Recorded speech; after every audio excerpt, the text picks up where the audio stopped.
Hola amigos de Si me lo hubieran dicho antes, es un gusto estar nuevamente con ustedes. Hoy nos acompaña Guillermo Salazar y Juan Carlos Leiva, como es usual. Guillermo es experto en el tema de empresas familiares, es consultor en el tema de empresas familiares, además de director de Exaudi. Inclusive tenemos el honor de tener acá el nuevo libro de Guillermo, que se llama Triunfa con tu empresa familiar, que ahorita vamos a hablar de él. Pero principalmente el tema que nos convoca hoy es el tema de protocolo familiar. Bienvenidos a los dos. Hola, buenas tardes, buenos días, depende de la hora que nos estén viendo a todos y a todas. Agradecerte, Guillermo, por estar acá con nosotros. Como dice Eric, pues hoy nos convoca este tema dentro de una seguidilla, una serie de programas que estamos haciendo dedicados a la empresa familiar. Y dentro de ese tema, pues uno que queremos explotar y que queremos aprovechar a Guillermo hoy es el del protocolo familiar. Entonces, yo empezaría planteándole esa pregunta a Guillermo. Además de agradecerle que esté con nosotros, preguntarle, bueno, ¿qué es un protocolo familiar? Bueno, Eric y Juan Carlos, primero que nada, muchísimas gracias por la invitación al programa. Protocolo familiar es básicamente una serie de acuerdos o pactos en los que miembros de una familia empresaria pues, se ponen de acuerdo y tratan de fijar unas normas de convivencia para llevar adelante un proyecto que ellos comparten. Siempre decimos que el protocolo familiar es un proceso y no un producto. Y esto lo basamos en que a la larga lo que realmente termina funcionando o lo que hace sostenible la funcionalidad de un protocolo familiar es el hecho de que la familia pasa por un proceso de conversaciones en la cual pone sobre la mesa todas las inquietudes que pueden haber alrededor de los temas principales del protocolo familiar. Y es sobre esas conversaciones que se terminan generando las conclusiones que se convierten en normas. Entonces, por eso es muy importante tener en cuenta que un protocolo familiar tiene realmente un peso específico en cuanto a su valor y su funcionalidad.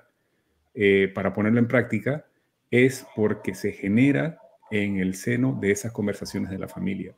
Y al final, pues obviamente obtenemos un documento que es como las conclusiones de esas conversaciones y que patentizan esos acuerdos y se plasman en papel. Pero, de nuevo, cuando hablemos de protocolo, recordemos siempre que la verdadera importancia está en el proceso y no en el producto. Como parte del libro que ahorita vamos a profundizar, y me parece que con la experiencia que has tenido, vos planteas 3 arreglos más o menos generales de tipos de familias en el proceso. Hablas de el fundador que posteriormente ingresa a sus hijos al negocio, entonces tenemos padre e hijos, primera y segunda generación. El arreglo de hermanos, 2 hermanos que emprendieron juntos y son dueños del negocio, y posteriormente un arreglo donde es un matrimonio, el matrimonio emprendedor, que es la empresa familiar.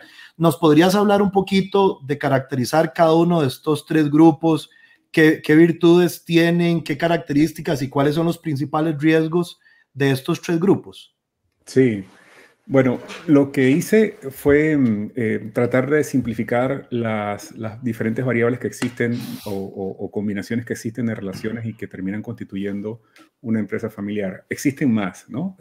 Pero digamos que las más importantes y las que simplifican las dinámicas de las relaciones o que tipifican las dinámicas de relaciones son esas 3, ¿no? La empresa familiar conyugal, la parental y la fraternal.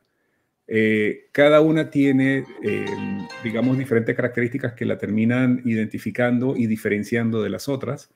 En el fondo siempre estamos hablando de relaciones familiares que tienen una propiedad inherente de informalidad, es decir, son relaciones que están basadas en afecto. Al amor tú no le puedes poner reglas, no le puedes poner ningún tipo de condición.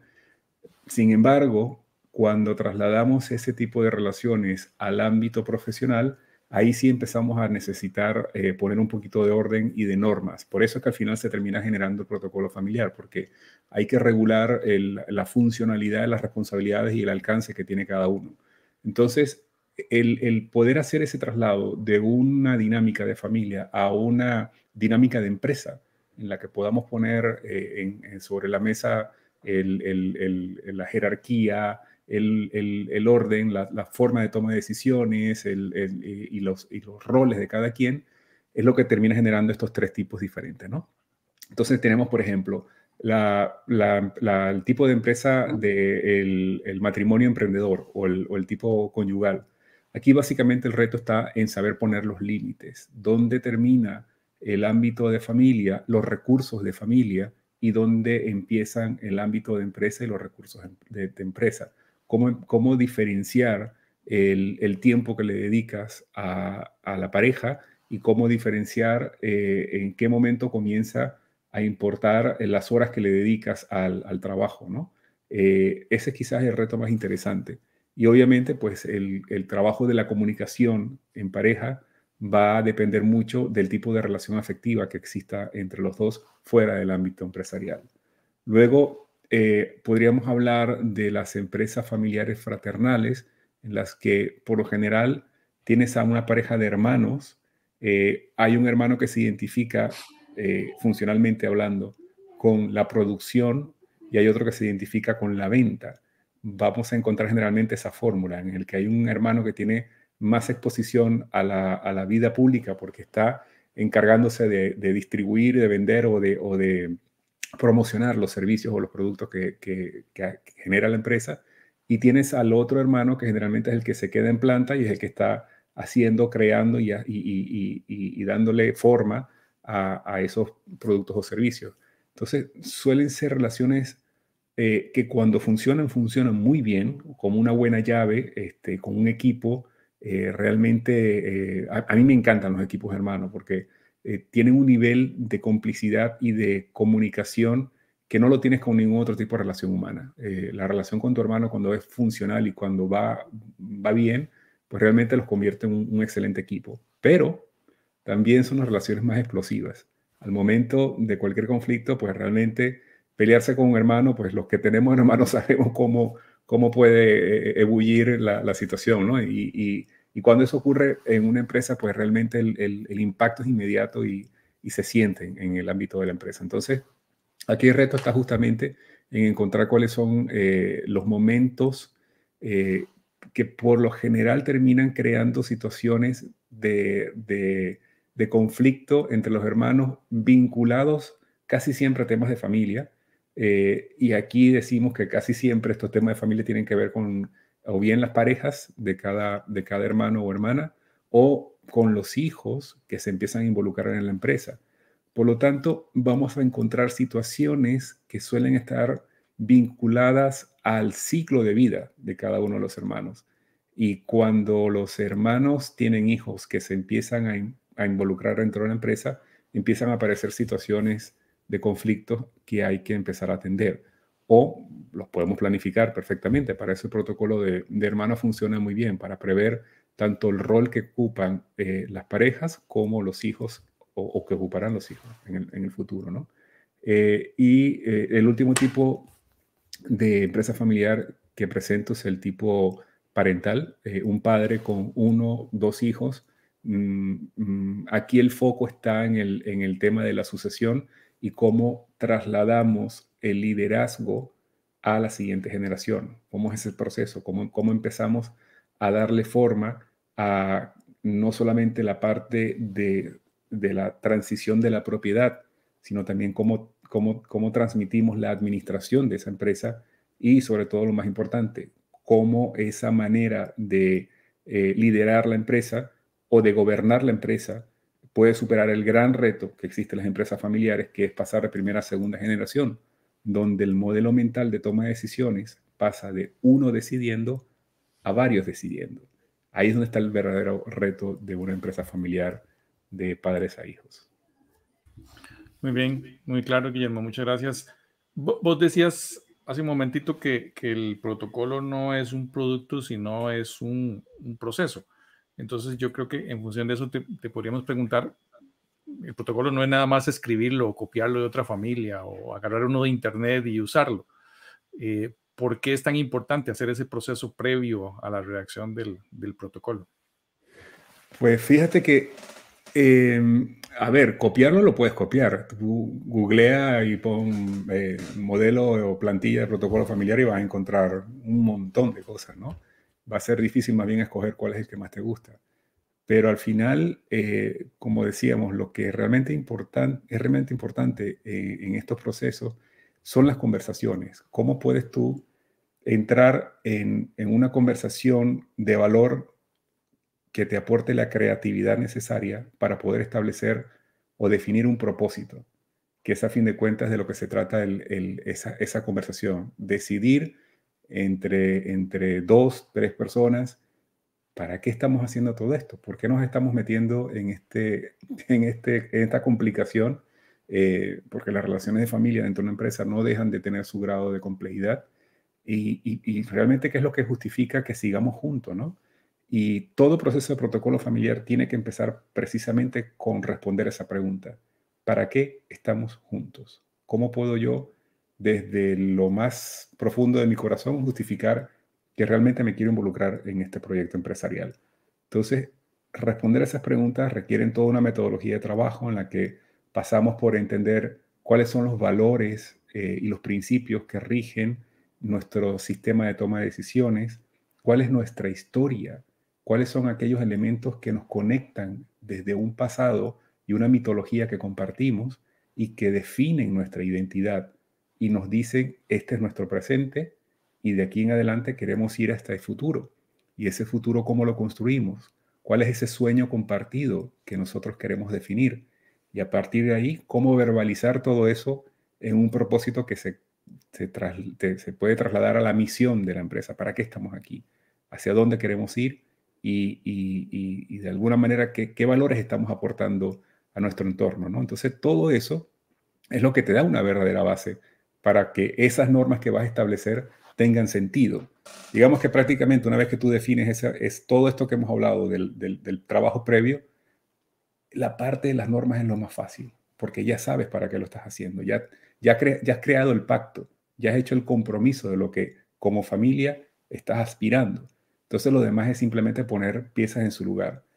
Hacerlo de la otra manera, pues se te va a hacer un poquito complicado porque cada vez que encuentras una norma dices, bueno, ¿y esto por qué? ¿Esto cómo me suena? ¿Cómo justifico? ¿Cómo empiezo a darle forma para que sea creíble? Y al final es muy difícil que cojas un poquito de aquí, un poquito de allá y trates de hacer tu documento y eso te lo creas. Es complicado.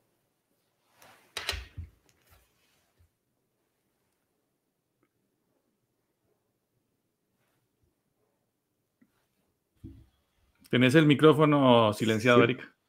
Perdón. Perdón, estaba hablando, previendo no hacer ruido, dejé el micrófono apagado, perdón. Ahora que nos hablabas de esas piezas del protocolo, ¿nos podrías contar un poquito cuáles son esas capítulos o esos elementos que lleva un protocolo, un poco para encuadrar a la gente? Porque cada consultor tendrá su estilo, pero además de eso, de pronto esto es un tema muy desconocido para mucha gente. Entonces, si nos pudieras ilustrar un poquito esa parte. Sí, un protocolo, tal como lo estamos describiendo, pues tiene una primera parte importantísima, que es la declaración de estos principios, ¿no? Luego de que se hace todo el trabajo de búsqueda de esas respuestas, eso lo decantamos en una justificación o una manera de reclamar el derecho de hacer lo que estamos haciendo. Y eso, pues, lo manifestamos, decimos, bueno, en base a nuestra historia, en base a nuestros valores, nuestros principios, nosotros como familia nos comprometemos a un futuro con este propósito. Y esa es quizás la parte introductoria, que es el primer bloque de contenido del protocolo familiar. Y a partir de ahí vienen otro bloque importante que tiene que ver con gobernabilidad, el cual a su vez se divide en 3 partes. La primera parte, los órganos de gobierno, cómo vamos a establecer el sistema de distribución de la jerarquía y la toma de decisiones dentro de la estructura que más nos conviene. Aquí yo propongo en el libro simplificarlo lo más posible y crear un solo consejo que se encargue de tomar las decisiones tanto en el ámbito familiar como empresarial para estructuras que no son complejas, estructuras más complejas con, digamos, traspasos generacionales de segunda, tercera generación o ya como patrimonios más grandes, pues por lo general proponemos separar los temas de empresa y de familia, creando una junta directiva por un lado y un consejo de familia por otro. Pero si no necesitas esta estructura, pues no le añadas complejidad a la situación. Puedes hacer uno solo en el cual atiendas el temario. El secreto está realmente en la agenda. Si tú puedes elevar las reuniones de la junta directiva a un nivel profesional en el cual te comprometes a seguir una agenda, ese contenido que pactas previamente te permite perfectamente atender un tema vinculado a empresa o a familia sin tener que mezclar la situación que se está presentando. Entonces, ese es quizás el primer bloque del bloque de gobernabilidad. El segundo tiene que ver con las obligaciones o los deberes de la familia. ¿A qué te comprometes tú cuando realmente pactas el formar parte de una empresa familiar? Más allá de las obligaciones legales, y aquí quiero hacer la acotación de que el protocolo familiar en muchas de las jurisdicciones donde trabajamos no puede ser vinculado o no le podemos dar el carácter jurídico que muchos quisieran tener, pero sí es un documento con fuerza moral y tiene un carácter legal en el sentido de que no va en contra de la ley, no es ilegal. Entonces, mientras no contradiga el marco legal donde estamos trabajando, perfectamente podemos hablar de que el protocolo familiar tiene una legalidad y una fuerza moral suficiente como para poder registrar en algunos casos alguna de las cláusulas y en otros casos todas las cláusulas si la jurisdicción lo permite. En todo caso, esas obligaciones están más vinculadas a la buena práctica que tiene que ver con el deber fiduciario de los miembros, con la obligación del respeto, con la ética y con todos los elementos que nos permiten tener miembros de familias responsables de lo que son propietarios o serán propietarios en un futuro. Y la última parte de este bloque de gobernabilidad tiene que ver con los derechos. Cómo yo responsablemente puedo utilizar los recursos que la empresa familiar me facilita y cuáles son los límites que yo tengo para poder disfrutar de estos recursos. Eso incluye las políticas de empleo, incluye todo aquello de lo que yo puedo disponer por el hecho de tener acceso a la propiedad sin perjudicar a la empresa. Entonces, digamos que esas son las cosas que regula el protocolo familiar en ese sentido.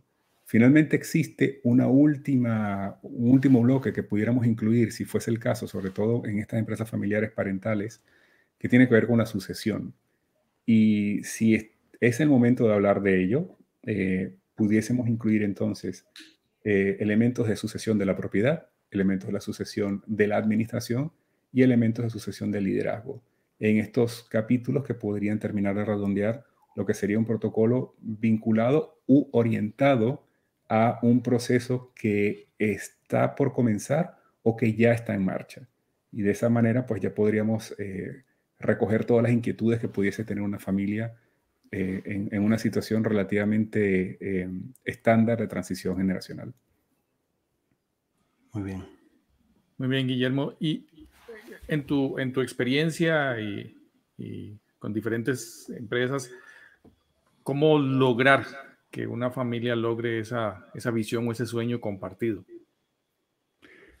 Con mucho amor, con mucho afecto, con mucha generosidad. Básicamente un sueño compartido que sea algo que te puedas creer, porque es un ejercicio colectivo. Trabajar con familias implica entrar en el sistema familiar y trabajar con diferentes individuos. Es quizás de las acciones más interesantes de cualquier intervención de un profesional en un sistema. A diferencia de intervenciones similares o de trabajos que tienen que ver con una sola persona, el trabajar con familias implica básicamente encontrar ese mínimo como un múltiplo que todos tienen o todo el sistema tiene y hacia el cual apuntan todos en un momento. Entonces, crear el sueño compartido significa primero explorar todas las posibilidades que te ofrece cada sueño individual y tratar de encontrar ese punto donde todos se amarran, ¿no? Y a partir de ahí, validarlo, darle la autenticidad que tiene, porque tiene que salir de verdad desde el corazón de cada una de las personas, y entonces empezar a construir ese futuro utilizando la imaginación. Y para utilizar la imaginación, y lo dice el sueño compartido, porque es un sueño, realmente cierras los ojos, te imaginas, visualizas, es un ejercicio de imágenes, y eso después lo tienes que traducir o verbalizar en un propósito que te llame y te motive y te inspire para poder justificar lo que estás haciendo. Entonces es un proceso creativo, es un proceso que sale del propio afecto, del amor de familia, y que es lo que termina amalgamando todas las expectativas individuales en un solo sueño individual. Pero es un proceso, es un trabajo, hay toda una metodología para ello, y solamente hemos tenido éxito cuando este afecto de familia es auténtico, cuando realmente existe un amor de familia como un valor primordial dentro del grupo, y es lo que termina justificando y poniendo en práctica cualquier problema que haya en el camino, cualquier situación, cualquier distorsión, lo podremos solucionar porque partimos del hecho de que hay una buena intención, hay un genuino interés en poder completar ese sueño compartido, y que de alguna manera todo aquello que no podemos protocolizar en el futuro lo podremos resolver a través de conversaciones similares al proceso creativo del sueño compartido. Muy bien. Si nosotros pensáramos en que hay otras familias, que evidentemente las hay, quieran hacer este proceso de formalizarse y trabajar en su protocolo, ¿qué recomendarías? ¿Qué les recomendarías antes de iniciar estos procesos? Bueno, primero tienen que conversar entre ellos. Entre ellos me refiero a los miembros de la familia que se quieren involucrar dentro de un proceso de protocolo familiar. Ya vimos que lo importante de esto es precisamente explorar hacia dónde quieren ir y por qué quieren ir ahí, ¿no? Entonces, esto es el primer paso. Estas son conversaciones que difícilmente o rara vez una familia tiene, porque por lo general no tenemos como familia la capacidad de ponernos de acuerdo o de organizar conversaciones de ese calado, ¿no? Por eso es importante a veces contar con la presencia de una persona de confianza, un externo, que modere esa conversación y nos permita llegar en un tiempo razonable a conclusiones concretas. Eso sería quizás la expectativa que podría tener cualquier familia en algún momento que se plantee eso como un reto para el protocolo. Por eso, precisamente, el libro lo escribí como una guía para aquellos que o lo están pensando y sepan cuál es el camino que deberían recorrer y exigirle a la persona que los vaya a guiar o acompañar en ese proceso, o bien pueden ir paso a paso en cada uno de los diferentes eventos del proceso que ahí se plantea para crear el protocolo familiar, para que ellos mismos puedan ir resolviendo los ejercicios que ahí se plantean, compartiendo las conversaciones y encontrando las guías principales de lo que por lo general y en base a la experiencia que hemos tenido trabajando durante todos estos años, una familia se enfrenta. Entonces puedes ir o bien guiándote con lo que se plantea en el libro, paso a paso, en la secuencia que ahí se plantea, porque, ojo, en el libro al final está el template, la plantilla para el protocolo. Y ya me han dicho varias personas, ya yo me fui directamente para la parte de atrás. No. Así no vale. Así no vale. Tienes que ir capítulo 1, capítulo 2, capítulo 3, 4, y en el 5 es que está el protocolo ya al final, ¿ok? Esa es la idea. Y si te gusta, pues, y crees que lo puedes hacer y tienes la capacidad en familia de entrar en esas conversaciones sin que salten las cosas por los aires, fantástico. Y si no, pues puedes intentar buscar a alguien que te guíe y te ayude a tener esas conversaciones, pero ya tú sabes lo que vas a exigirle porque lo leíste en el libro.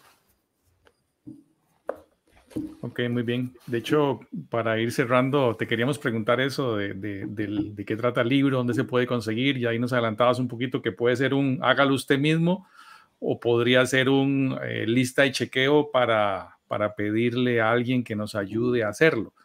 Así es. ¿Dónde se puede conseguir el libro? Bueno, Eric tiene uno ahí de muestra, pero tal vez para la gente que nos ve, nosotros nos sigue gente en diferentes partes de América Latina, entonces pues comentanos un poco el objetivo ya más general del libro y cómo lo podrían conseguir las personas que nos están viendo. Bueno, sí, a ver, este libro lo escribí específicamente para familias que no pueden o no quieren tener un consultor, que eso es válido, ¿eh? Hay familias que han hecho procesos de transición generacional sin ayuda. Pocas, pero las hay.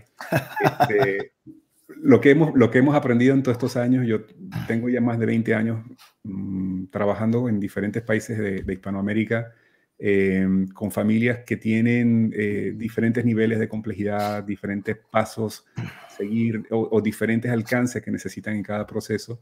Y esta experiencia me ha servido para compilar y decantar lo esencial de lo que entiendo yo que es lo que cada familia está buscando. Y por eso salió el concepto de la autoconsulta. Cómo aquel que, como ya hemos dicho, no está en condiciones de entrar en un proceso con un externo, pues, a ver, dame una guía para hacerlo yo y mi familia, y de aquí en adelante lo intentamos, ¿no? Y sí se puede, porque de hecho ya he tenido reportes de gente que lo ha intentado directamente con el libro publicado y les está caminando el proyecto, lo cual es muy satisfactorio. Entonces, esa era la idea, ¿no? El poder realmente crear esta guía para ir pasito a pasito por cada uno de los elementos que entendemos que son los que te van garantizando que llegas hasta el final. ¿Dónde lo puedes encontrar? Directamente en mi página web, guillermosalazar.com. Está el link que te lleva a Amazon. Lo puedes encontrar en amazon.com, depende del país en el que te encuentres. Te va a llevar a amazon.com, amazon.es o amazon.mx.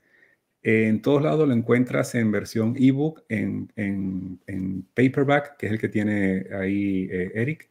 También hay en tapadura, excepto en México, que solamente lo venden en ebook. Pero bueno, igual lo puedes pedir en .com y te lo traen hasta México, ¿no?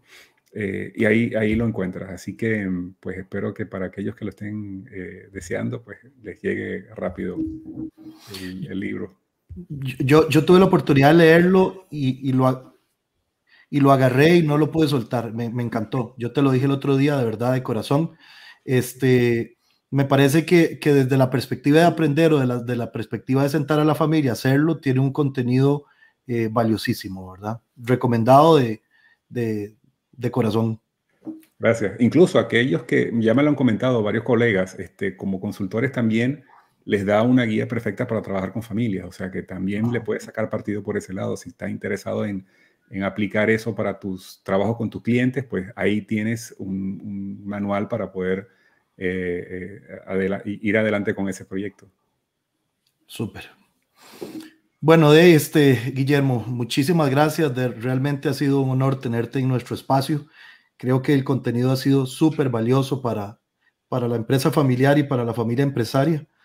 No sé, Juanca, si tenés algunas palabras de cierre.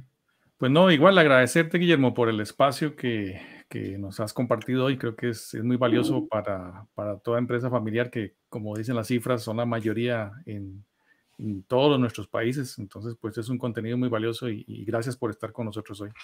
No, al contrario, gracias a ustedes por la invitación y la oportunidad de compartir todo esto con sus seguidores. También comentarles que estoy en Instagram, Guillermo Salazar, @Guillermo Salazar.